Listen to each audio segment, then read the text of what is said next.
I'm now live on Facebook, Okay, let me. but I want to check on. I'm now live on Facebook as well.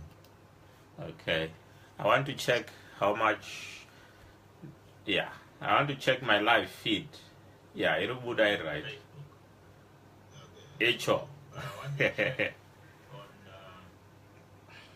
I'm now live on Facebook as well. Yeah, I think. Let me close that because might interfere. Okay. Yeah. Okay, so worship. How are you, Andy? I've got 3 now already. How many have you got, Elliot? About 2 now. Yeah. Okay. Right. So today we let me start the recorder on Skype, ain't it? Okay. Because we are ready to start. So let's go. Good evening, everyone who's joining us. I'd like to welcome you, Elliot, again to this talk show, or should I say analysis of your book, Zimbabwe, My Home, My Frustration, Articles of Defiance. We're looking at not articles of defiance, but we're going to look at pictures of defiance. So I've got several pictures which are in the book, and I'm going to be asking Elliot some of to explain, just to tell me, because a picture tells a 1,000 words and a video tells 1,000,000 words. Okay, so with this video we're trying to turn these pictures into 1,000,000 words. Right, so the first picture, Elliot, or do you want to greet the viewers first and maybe your YouTube audience? I've got a YouTube audience now as well. Gone up to 6 now. Yes, thank you, Derek, and thank you, our viewers. I can see about 8 viewers so far. Welcome, everybody from all corners of the world, as we meet again every Sunday, analyzing Zimbabwe, My Home, My Frustration book, and also the political situation in Zimbabwe. Everybody, welcome. Thank you. Over to you, Derek. Thank you, Elliot. So the first picture is of you with former U.S. presidential candidate and human rights leader, the Right Reverend Jesse Jackson. That was in October 2010. Can you tell us how you got hold of the Reverend there? I think that was the most difficult approach, to unite with the Reverend Jesse Jackson, the legend and Reverend of United States of America, who was once a senator and also a presidential candidate in the USA.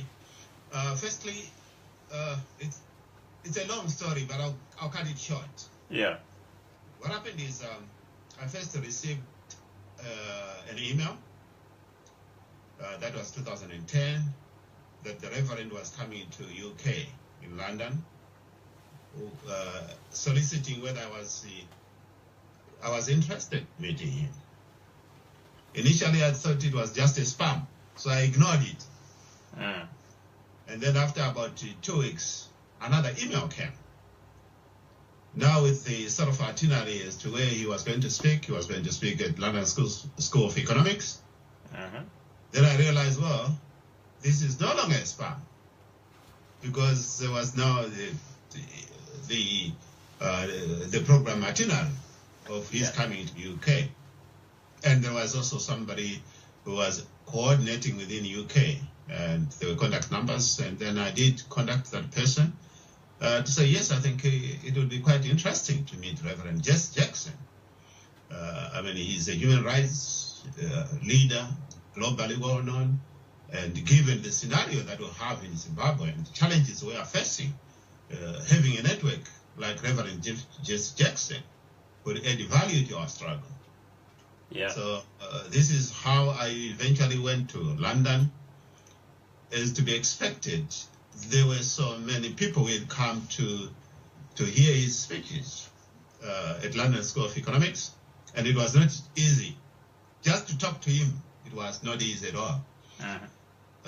He was a poor boy from Zimbabwe who is trying to have audience with Reverend Jesse Jackson in the midst of hundreds, and including some bodyguards.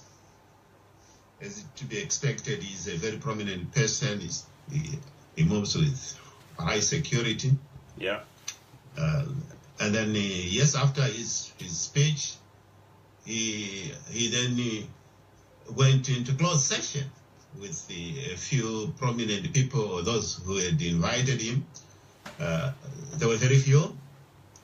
And then I tried to sort of introduce myself to the security, and as to be expected, they were not interested in hearing about Zimbabwe. Presumably they didn't even know what I was talking about. But I said, no, look, just convey this message to Reverend Jesse Jackson, because he's aware that I'm here.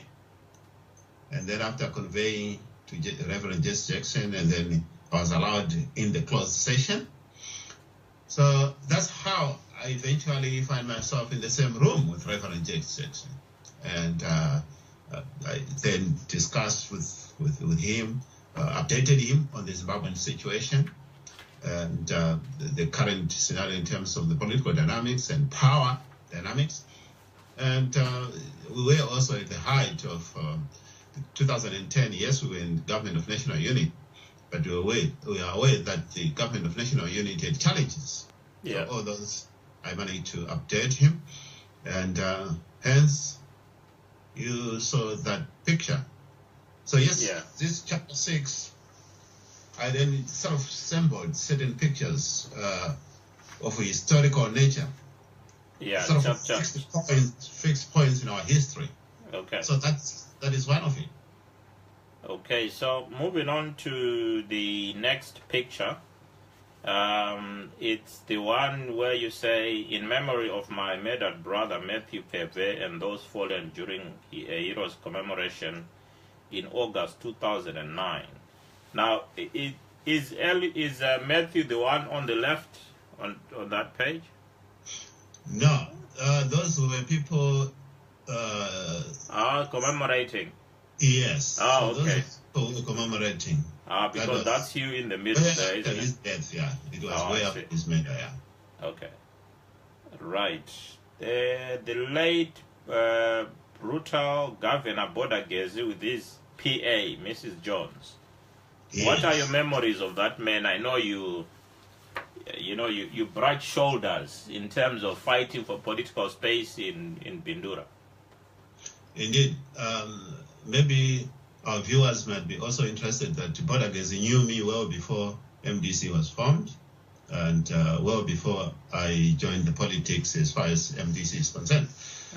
Because I was a businessman, and had some sort of dealings with the Bindura in terms of supplying computers, etc. This is where I knew him before.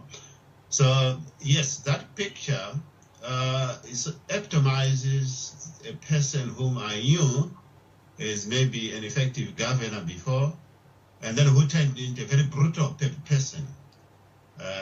So that picture, the reason why I did include it in chapter 6 was to remind people of the brutal Bodagezi. And as you remember, that Bodagezi was instrumental in the setting up of the militia, ZANU-PF militia. Yeah. Otherwise better known as the Green Bomber. So yes, in putting his picture there, a contrast with his PA, who was a white lady, and how eventually he became anti-white farmers. It's a stark contrast with that picture. Yes. The other picture I'm looking at now, first MDC started in Bindura 2000 general elections, part of a 40,000 strong crowd.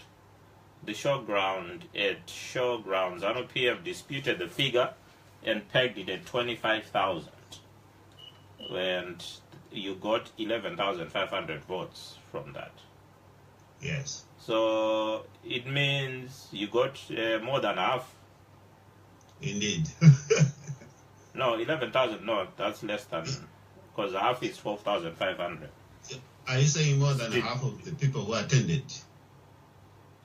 I mean, more than the ZANU-PF figure of 25,000. You got just under half of that in terms of the. Yeah. ZANU-PF got 12,000 something, nearly 13,000. I got 11,000. The difference was about 1,000 something. Okay. What I guess, yeah. Yeah. So you almost made it into parliament. Indeed, yes. It was a close fought, irrespective of the fact that they unleashed all their terror tactics on Bindura. And some of our viewers might remember when Robert Mugabe says, I've got degrees in violence. Yeah. He uttered those words in Bindura, and it was after that rally. Okay. Yeah. The first star rally of MDC was in Bindura, and that is that picture that you are looking at, which was over 40,000 people. So what's a star rally? We've seen a lot of politicians are using this term, star rally, and some of them are promising rice at star rallies. Did you promise any rice? No, I did. I think people were ripe for a new dispensation, for democratic change. Those people were willing people who came willingly without being coerced, unlike ZANU-PF. So Star Rally would be a sort of a master rally, which is, you are then advertising it beyond a city or beyond one place. Okay. So you get people who come from the whole province, for example. If you've got a Star Rally in Mash Central, you get people who come from beyond that town or that center. Yeah. So that's what we call the Star Rally. Okay. And so also, that distinguishes it from just a meeting. Okay.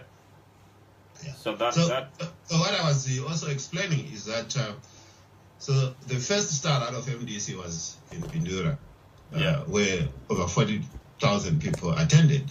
Yeah. Now, in the same token, the first Star Rally of ZANU-PF was also in Bindura. Okay. Follows after the MDC rally. So MDC's rally was at showground in Bindura town.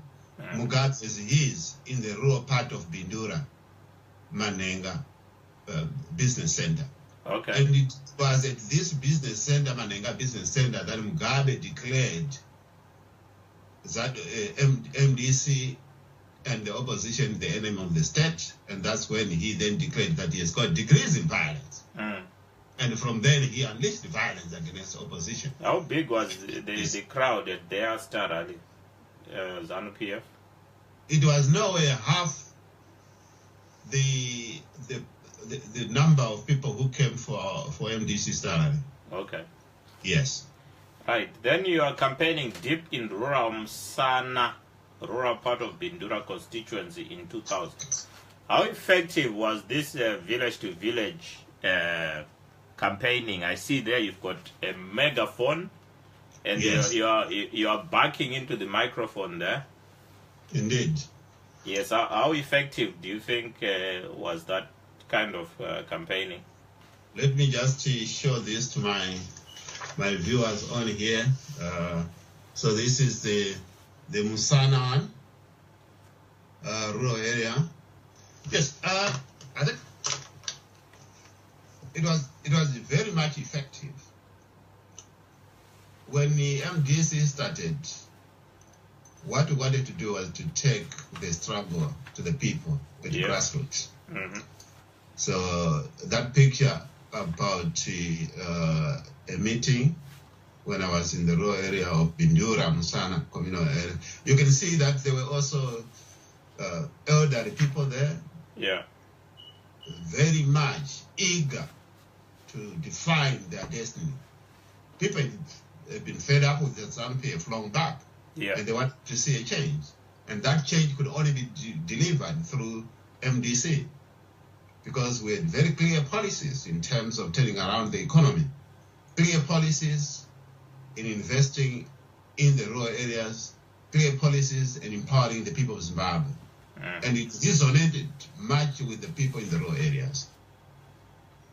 Okay. Yeah. It was like those days you would go for 2 weeks in the rural areas. It is the rural areas, people in the rural areas who would protect you. It would be the people in the rural areas who would always amass other people and then spread the word of gospel of MDC. And this is how MDC became so powerful, anchoring both in the rural areas and in towns. Okay, I'm looking at the next picture of your parents. A few days after release, they were abducted on 14th May 2008. Yes. A repeat of 29 May 2000. Yes. That left your brother deceased and your father with serious injuries. Why were they abducted, your parents? And it was not the first time that they were abducted. And ZANU-PF had this appetite that every election they would abduct my parents, torture them. And their crime was only for being the parents of an MDC activist and executive. Nothing beyond that. And this shows how brutal ZANU-PF is. I mean, these are elderly people who want to enjoy their last time on earth. And 2008, they were abducted, tortured, leaving my father with serious injuries. He's late now, and partly because of those tortures that were repeated on him every 5 years during elections. Then I've got the next one, the picture that took the team that took Mugabe to court in America, New York Federal Court, with Elliot Feve, U.S. Attorney Adela Chiminya, and Maria Stevens. Okay, yes. There is the picture. A lot of people may not be aware that you took Robert Mugabe to court in America. What was that all about?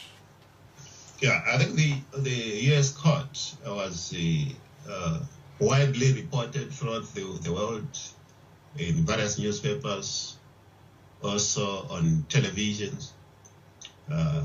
But some might have forgotten. A lot of people still remember that historical event. And especially Zimbabweans who remember that there were journalists who reported the case in Zimbabwe, and they were arrested and tortured.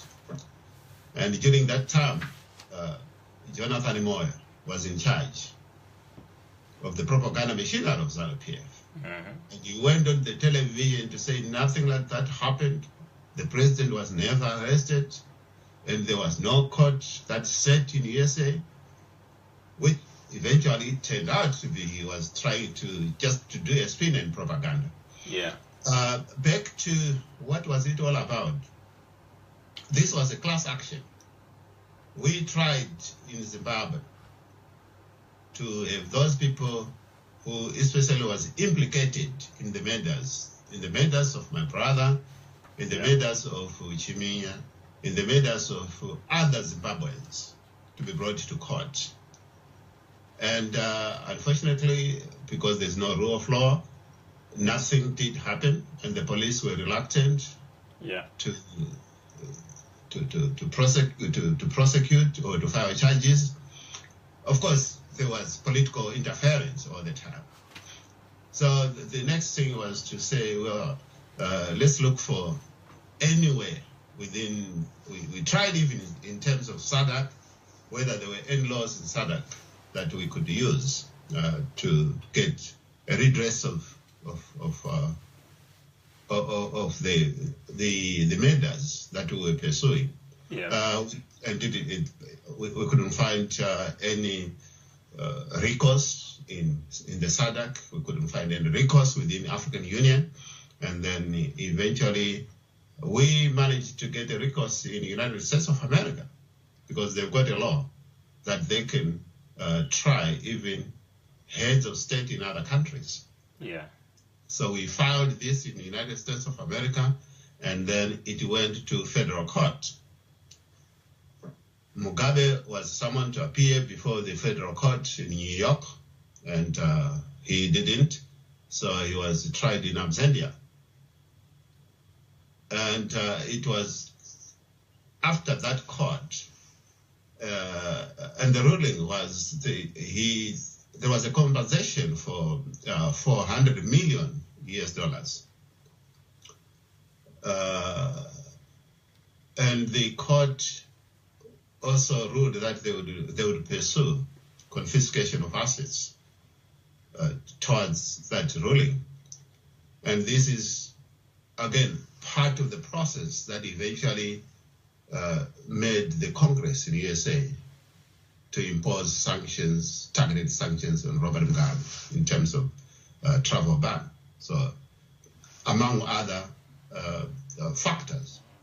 But then, looking at some of you might say, okay, where are we on that case? After the trial, Mugabe realized that the United States of America ruling would be a very serious one, and he would ignore it at his own peril. He then appealed. After the appeal, it was then pegged from $400 US to 70 million US. But he still appealed, and his argument was that he was head of state, and he was therefore immune from persecution. But the court also found him that while he was arguing as a member of state, the murders, the rapes, the destruction of property were perpetuated by ZANU-PF, and he was the head of the first secretary of ZANU-PF. Therefore, he was guilty as head of ZANU-PF. So, yes, so that was the case, and that was the ruling, and it still stands. Okay. So that picture you are looking at there is a reminder of that historical event in the United States of America. Okay, thank you for that. Yeah, then the next pictures, they show the violence that was administered to members of the opposition. There is a young man there was beaten by militia. There are even pictures of some who were not so lucky, murdered for belonging to the MDC. There are also pictures of property that has been destroyed, homesteads that have been burned down. There is one man from Uzumba Maramba Pfungwe who was tied to his hut door by militia, and then the hut was set alight. And then there is a very disturbing one of a man whose entire buttocks are gone. Yes. He was from the Mudzi area, Mashonaland East, brutally beaten on the buttocks by ZANU-PF militia for being an MDC supporter. Then a man burnt with plastic, with burning plastic on his back and arms. His home was burnt, and his animals were doused in diesel and burnt alive. Okay, so all those gruesome images showing evidence of the violence which took place. Yes. Any comments on that? Yeah, I think that shows that violence in Zimbabwe is systemic, and also it's institutionalized. It is at the core of the leadership. In other countries, you might have violence perpetuated by individuals, a group of people with no authority. In Zimbabwe, it's a different situation altogether. Robert Mugabe is at the helm of unleashing violence. This is why you find even in 2013, when they actually used Nikov to rig the elections, when they were pretty sure that the rigging mechanism has worked, they didn't command violence. They actually stopped the violence, which means, if you look at it, it is at the highest level of government and leadership of ZANU-PF. The institutions of brutality rest at the doorstep of Robert Mugabe and the senior leadership in ZANU-PF. Now, those pictures that you are talking about, I looked at it that, yes, I might put words into the various incidents of violence that happened in Zimbabwe. And sometimes it fails to sort of convey the gravity of violence that were perpetuated by ZANU-PF. So that's why I decided, well, let me capture in graphical terms, putting pictures, showing pictures of defiance. Those people who were brutally, some of them brutally maimed, brutally murdered by ZANU-PF militias and sometimes war veterans. Some of them were very innocent. Some of them were actually MDC cadets who were defying at all odds the machinery of ZANU-PF. Yeah. Yes, so those pictures, it's a catalogue of the brutality of ZANU-PF, and I want people out there to be able to see the horrific injuries that people have been suffering just for exercising their right, irrespective of the fact that the Constitution of Zimbabwe gives them the right to express their rights, freedom of expression, freedom of speech. But we know in Zimbabwe, although they say there's freedom of speech, there is no freedom after the speech. Yeah. Right. What I've just noticed, the court case in America.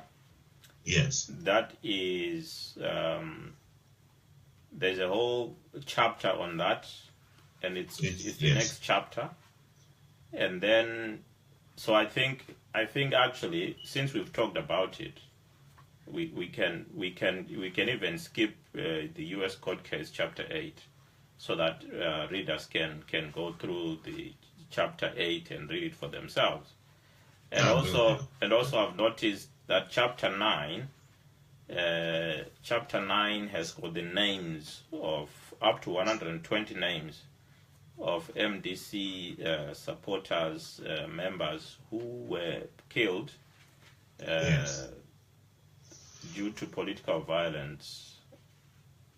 And there's about 120 of them. So again, I think together with those pictures, I think people can then go through and see for themselves. And on number 14 is your brother Matthew Peve of Mandarwin on 30 April 2000. Okay. Correct. Yeah. Right. So I think what we will do is maybe talk a little bit about. Because there are a few pictures now of your involvement in the diaspora in the UK and Portugal and stuff like that. Maybe you can just summarize those are the next pictures that appear. Yeah. And you've also got a picture with Foreign Affairs Minister of Malawi, David Katsonga, in 1999. Yes. Minister of Foreign Affairs. Then you've got pictures in Portugal, in which you confronted Robert Mugabe. Then you've got, after that, there is one that I saw here. That's all Portugal. But there's one with John Makumbe, UZ law lecturer. It was in Portugal. Oh, was it in Portugal as well? Yes. Okay. So maybe, and he had... he also came to Portugal. I see. Okay. So maybe you can explain what happened in Portugal. And then I don't know if we can have time, because chapter 10 is just going back to Zimbabwe after 9 years. I don't know whether we can do that today or we can do it next week. You decide. I think we can do it. We can do that next week. Yeah. Okay. So let's talk about Portugal. Yes, Portugal. I think it was 2007. There was in AU-EU summit. Yeah. Mugabe was invited, as all the African heads of state, and the summit was in Portugal, Lisbon. So we decided that we would go to the summit and confront Robert Mugabe. Yeah.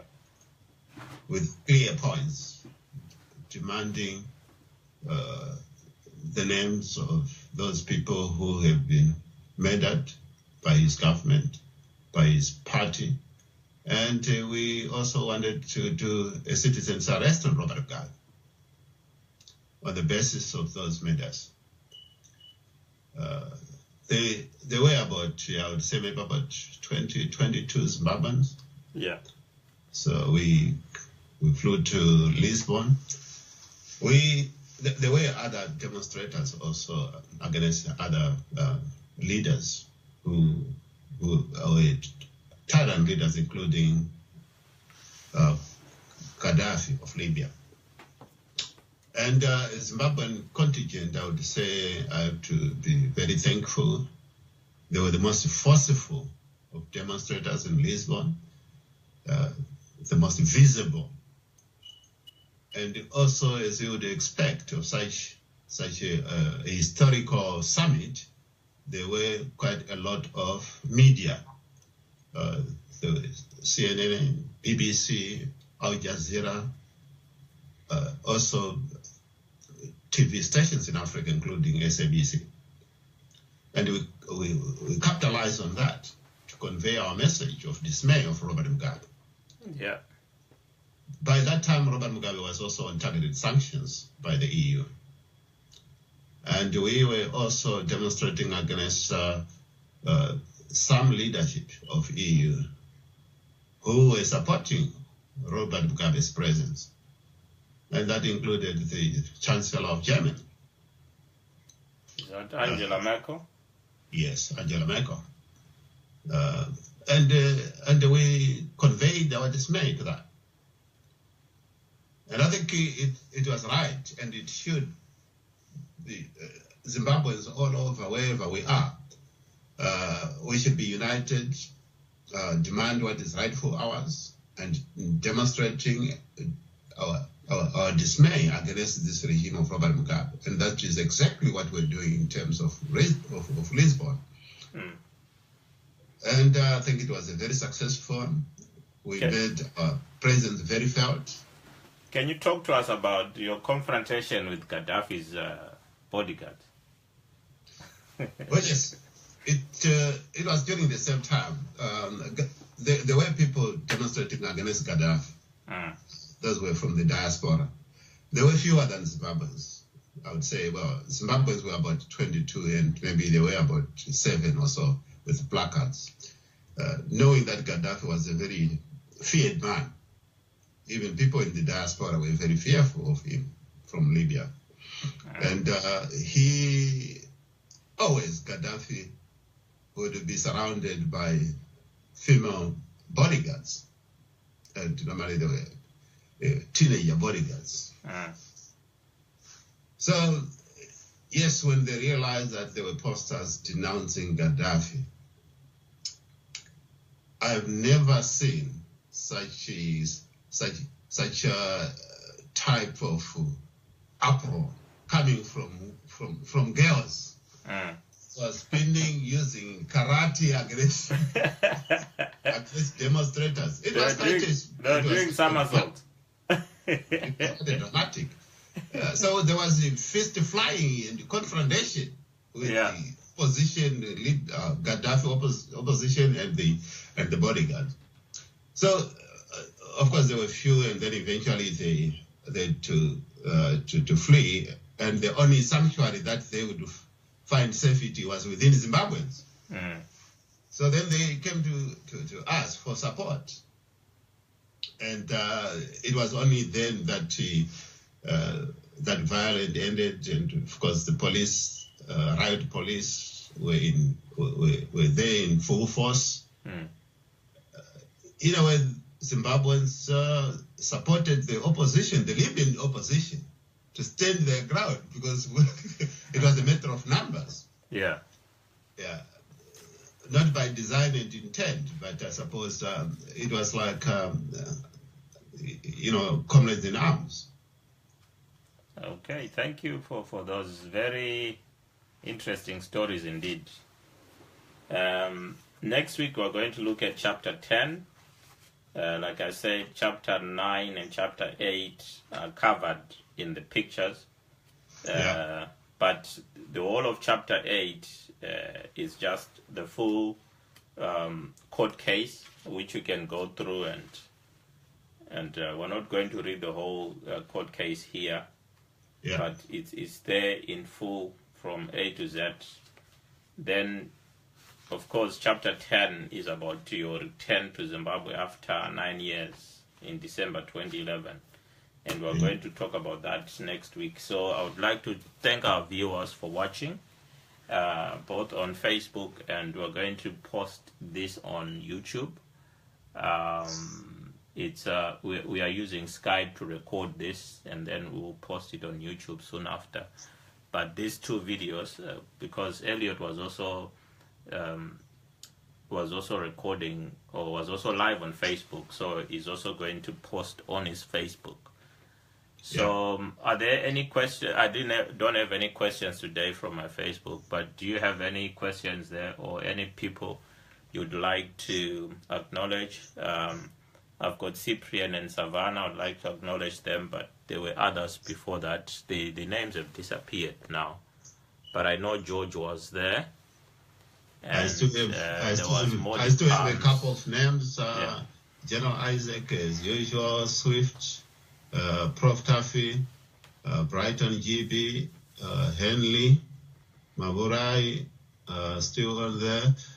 Let me see if I've got any questions there. Yes, a picture tells 1,000 words. Thank you very much. I was watching your interview, and okay, well done. So yes, Prof. Taffy says he watched our protests in Portugal. So he has been following, and he's very supportive of that. So yes, not necessarily questions, but compliments. Okay. Yes. Okay, so I think we end it here this week. And on next week, we're going to finish the book off, chapter 10. But there's another book which you wrote on sustainable development. I think that one will help us to maybe to delve into the economic issues. Social justice. Social justice and economic, and really what's happening around the world. I mean, we'll look at that, and then how many chapters is that one? Do you know? I think maybe about 8, if I remember. Yeah, so I think we'll go deep into the sustainable development issues with that one. Yeah. And thank you for watching, guys. Pastor Mids, thank you for joining in. I think you've joined us when we're just getting finished. But anyway, the video will be available on my Facebook wall. So thank you for watching. Thank you for watching, my viewers. We'll meet again next week, almost same time on Sunday. Thank you. Goodbye. Goodbye.